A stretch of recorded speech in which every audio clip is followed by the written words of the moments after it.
एउटा कठपुतली सरकार, नक्कली असंवैधानिक सरकार बनाएर त्यसले चुनाव गराएर सब कब्जा सब्जा गरेर बोल्न नसक्ने स्थिति बनाएर 3 घण्टा नभइकन उठ्ने रङ लगाएर यस्ता धेरै तमासा छ।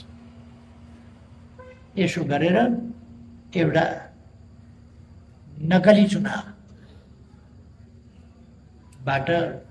सरकार बनायो। नपिसिनका लागि हामीले लोकतन्त्र ल्यायौँ, रोक्दा रोक्दै संविधान बनायो।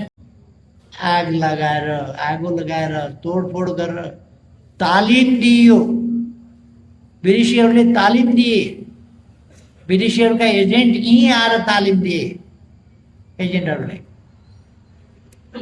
यो सिंहदरबार आगो लगायो भने, संसद भवन आगो लगायो भने, सर्वोच्च अदालत आगो लगायो भने, देशभरि आगो लगायो भने, नेताहरूका घर घर छानेर आगो लगायो भने, आतंक मचाइयो भने सब तर्कमान हुन्छन्। सरकार फाल्न सकिन्छ, संविधान उल्टाउन सकिन्छ, प्रतिनिधि सभा